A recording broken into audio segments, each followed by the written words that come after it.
रावण ने बताए थे पत्नियों के 8 अवगुण। आइए जानते हैं वे कौन से हैं। वाल्मीकि रामायण 3 घटनाओं के इर्द गिर्द घूमती है। एक, राम के वनवास की कैकेयी द्वारा की जाने वाली मांग। 2, शूर्पणखा का राम से प्रणय निवेदन, फिर निवेदन अस्वीकार करना, लक्ष्मण द्वारा उसका अंग भंग करना। 3, सीता के हिरण की मांग, लक्ष्मण का उन्हें छोड़कर जाने की मनाही पर सीता द्वारा अनावश्यक दोषारोपण। अंतिम, इस घटना का परिणाम ये हुआ कि सीता असुरक्षित हो गई, अपहरण हो गया और युद्ध का कारण बना। रामायण रची गई। वास्तव में ये घटनाएं बताती हैं कि जीवन सुखद ढंग से निर्वाह किया जा सकता है यदि स्त्रियों में ये दुर्गुण ना होते व वे स्वभाव से चंचल ना होती। रामायण में कैकेयी और शूर्पणखा जैसी महत्वाकांक्षी और पहल करने वाली स्त्रियों को भी घृणित व नकारात्मक छवि द्वारा दर्शाया गया है।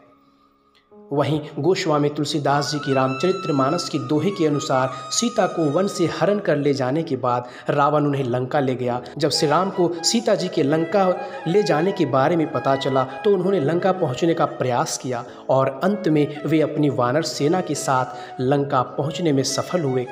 उनके लंका पहुंचने की खबर जब लंकापति रावण के राजमहल तक पहुंची तब रावण की पत्नी मंदोदरी डर गई।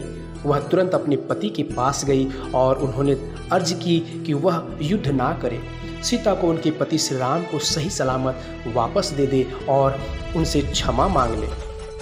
अपनी पत्नी की बात सुनने के बाद रावण ने उसे पत्नियों के 8 अवगुणों के बारे में बताया। नारी स्वभाव सत्य सब कहहीं, अवगुण 8 सदा और रहहीं, साहस अनृत चपल ताता, माया अब विवेक अशौच अदाया। साहस। रावण ने कहा था कि महिलाएं साहसी होती हैं लेकिन अक्सर अपने बल का प्रयोग वे गलत जगह पर करती हैं। रामचरितमानस में वर्णित दोहे के अनुसार पत्नियों में जो पहला अवगुण पाया जाता है वह है ज़्यादा साहस होना। साहस होना अच्छी बात है लेकिन रावण के अनुसार स्त्रियां अपने साहस का अमूमन गलत जगह पर इस्तेमाल करती हैं। जैसे ही उन्हें अपने से या जैसी वे परिस्थिति की अपेक्षा करती हैं उससे प्रतिकूल कुछ दिखाई दे तो वे उससे बदलने के लिए साहस के साथ आगे बढ़ती हैं। वे ये नहीं समझ पाती कि उनके द्वारा दिखाया गया साहस सही है या गलत। झूठ। स्त्रियां अक्सर झूठ बोलती हैं क्योंकि वो कोमल हृदय वाली होती हैं, जो कि अक्सर अपनों की बातें छुपाने के लिए झूठ बोल देती हैं और बुराई का कारण बनती हैं। रावण के अनुसार पत्नियों में जो दूसरा अवगुण देखने को मिलता है वह है उनकी निरंतर झूठ बोलने की आदत। ऐसा नहीं है कि वे पल पल झूठ बोलती हैं लेकिन वे बातों को छिपाने के लिए अक्सर झूठ का सहारा ले लेती हैं। यह सत्य है। पूर्ण रामायण काल में मंदोदरी ने भी रावण से कई झूठ बोले। कई बार उन्होंने रावण से बातें छिपाई। इतना ही नहीं, युद्ध के दौरान मंदोदरी ने दुश्मन का साथ भी दिया। रावण के अनुसार पत्नियां अक्सर झूठ बोलकर खुद भी फंसती हैं और अपने पति को भी दुविधा में डालती हैं, लेकिन सच एक ना एक दिन सामने आ ही जाती है, फिर उन्हें इस बात का पछतावा होता है। अस्थिर और चंचल। महिलाएं अस्थिर विचारधारा और चंचल चित्त वाली होती हैं, इसलिए उनके मन को समझ पाना बहुत मुश्किल होता है। रावण के अनुसार पत्नियों में पुरुषों की तुलना में अधिक चंचलता होती है। उनका मन कभी भी लंबे समय तक के लिए एक बात पर नहीं रुकता। कुछ ही समय में वे अपनी ही कही बात पर मन बदल लेती हैं, जिस कारण वे परिस्थितियां अस्थिर हो जाती है और काबू में नहीं आती। स्वार्थी और मायावी।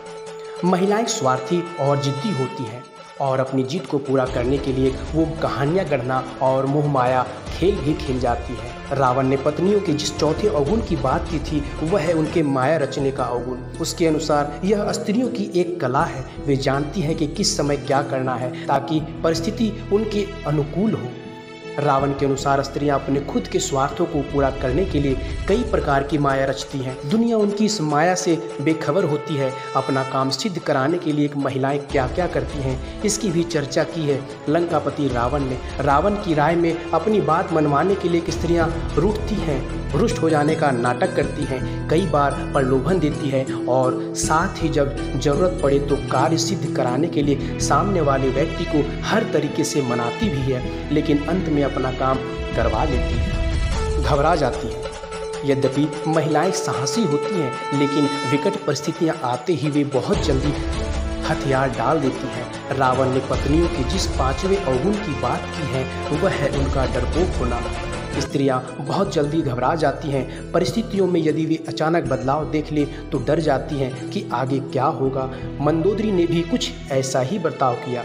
जब उससे मालूम हुआ कि श्री राम को स्वयं शिव जी के परम भक्त हैं, वे रावण से युद्ध करने के लिए लंका पहुंच गए, तो उसे अपने पति की मृत्यु का भय सताने लगा और इसी डर के कारण उसने अपने पति को युद्ध ना लड़ने की सलाह दी और अपना बल दिखाने से पहले ही हार मान लेने और क्षमा मांगने के लिए कहा। महिलाएं अविवेकी होती हैं, इसलिए अक्सर भावावेश में आकर वे गलत फैसले ले लेती हैं, जिसका एहसास उन्हें बहुत देर में होता है। इसलिए रावण ने यह भी कहा है कि भले ही स्त्रियां कितनी ही साहसी क्यों ना हो, लेकिन उनके मन में ये एक भय जरूर होता है। यह भय उससे अजीबोगरीब कार्य करवाता है। इस भय के कारण उनकी बुद्धि भ्रष्ट हो जाती है। अविवेक, जी हाँ, रावण के अनुसार स्त्रियां का छठा अवगुण है उनका अविवेक। स्त्रियां भले ही तेज दिमाग वाली हों, बुद्धिमान भी हों, लेकिन उनमें कई बार अविवेक जैसा अवगुण देखा गया है, जिसके कारण वे बिना सोचे समझे निर्णय ले लेती हैं और बड़ी समस्या में पड़ जाती। दया नहीं दिखाती। वैसे तो महिलाएं कोमल हृदय वाली होती हैं, लेकिन अगर कोई एक बार उनकी नज़र में उतर जाए तो वे उसे आसानी से माफ़ नहीं करती। रावण के अनुसार स्त्रियों का सातवां अवगुण है निर्दयता। स्त्रियां दया जरूर करती हैं, लेकिन जिस बात पर उन्हें दया ना आए वे कभी उस पर भविष्य में भी दया नहीं दिखाती। यह उनका हठ ही समझ लीजिएगा।